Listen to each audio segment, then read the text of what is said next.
All right, here's another question we have, which is this. It kind of has the idea of dealing with anger problems. We talked about anger today in worship today. Is some people use the excuse of, that's the way I grew up. I'm just angry. Maybe my husband says, man, I blow up because that's just who I am. So I would say that probably in that situation, they're saying I inherited my anger or I learned my anger, and that's the only way I know to express myself. And I guess for a counselor, that's how would you deal with that if someone just says, that's just who I am, just kind of excusing their anger, excusing the fact, and something was said, blowing up. You have any thoughts to help navigate someone through that idea? Sure. And I see that a lot. And I have your sermon notes here because a couple of things on there kind of reminds me of this question about when you said, once I own it, I can solve it. And having a renewing of your mind. And I just see a lot of people blaming it on somebody else, blaming it on their past. But no one is born angry. I mean, we might be crying, when we're born. Maybe we are angry a little bit, but that, we don't inherit behavioral patterns in dealing with anger, But a lot of people will say that. They'll say, well, my dad was in prison, my uncle's in prison. I used to work in an inner city school, and I heard that a lot, that, well, I just inherited it, And so once they understand that, no, that comes from a learning process, then you can begin to help change it. Because if you believe it's born, if you really believe that, it kind of gets back to the renewing of your minds type thing that you talked about this morning too. Because if you believe that it's inborn, then there's not anything you can do with it. People just go, well, it is what it is. My thought is it is what you make it.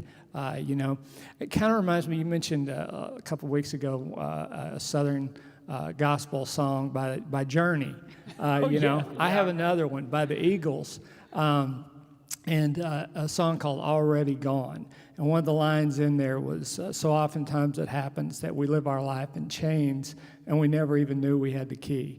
And I think that's pretty profound, really, because a lot of times we're blaming everything else and we're blaming everybody, when if we look inside and know that if I change me, it's going to change this situation. That's the key, is realizing the chains, I have the key right. to unlock the chains. Right. So now let me ask you a question. So just from the nature of the question, this is one spouse who the other spouse is in a direct pattern of exploding and being angry and kind of saying, that's just who I am. Or it's the reverse of that. This person is saying, man, I can't seem to get over it. So you mentioned what I said is I do believe if someone does something that makes you angry, that doesn't make it sin. They have to own their part. But once you're angry, you have to own the anger. And you certainly have to own however you respond. You got to own it. And so help someone who maybe has an explosive personality or they've developed explosive habits of dealing with their anger. Do you have a couple of thoughts on what they might do first?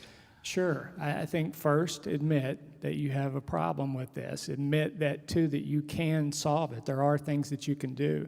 But just a few basic things I think they could do is not talk when they're angry, not stare when they're angry, not stay around a person when they're angry. I kind of compare that to, like, if it's iced over outside and we're driving down the road, and if you stop before you get to the ice, you can kind of navigate. If you slow down, you can kind of navigate your way through it. But if you wait until you get in the ice and you put on the brakes, you're going to spin out of control. And that's kind of what happens with people who have anger issues.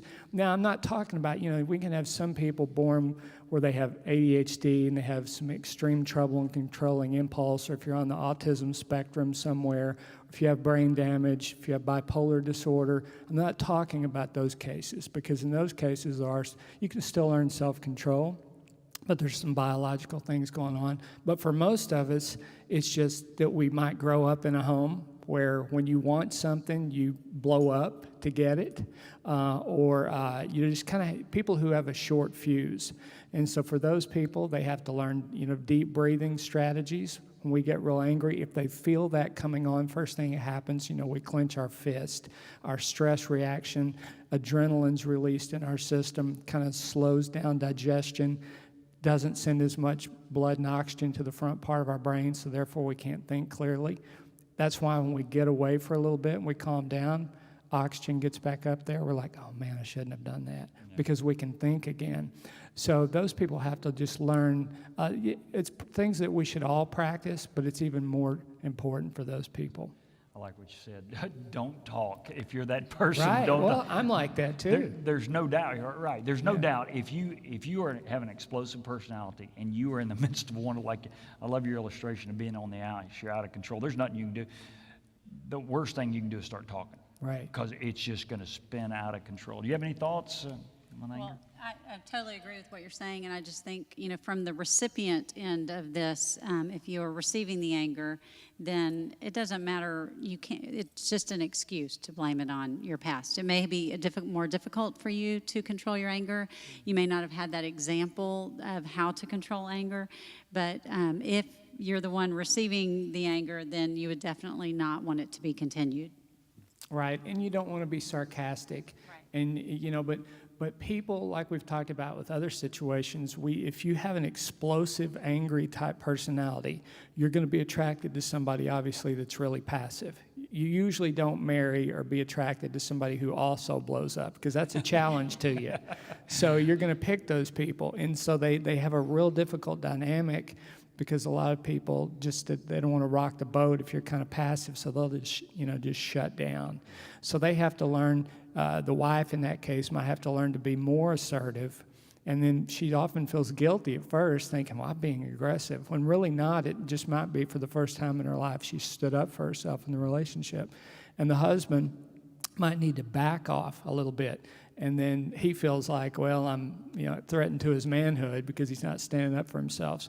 So the closer to the middle we get, like everything else, the opposite of dysfunction is dysfunction. If we can get closer to the middle, I've seen that just work wonders in solving problems. But first, you have to get to the point where you realize this can change. Yeah, I think that was where we started, and that's where you ended, right? This can change.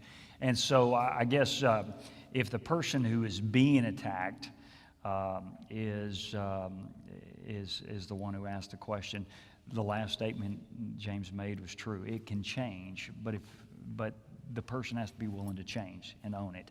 And I guess the second thing you were saying is it's not inherited. You can't say that's who I am. No. I can change. No, it's not inherited. Humans don't really inherit patterns of behavior. We don't have instincts. We have reflexes, but we really don't have instincts. So, we're not like a dog that's born and we point or we automatically fetch. We don't do things like that. We learn everything. But the great thing is anything that can be learned can be unlearned.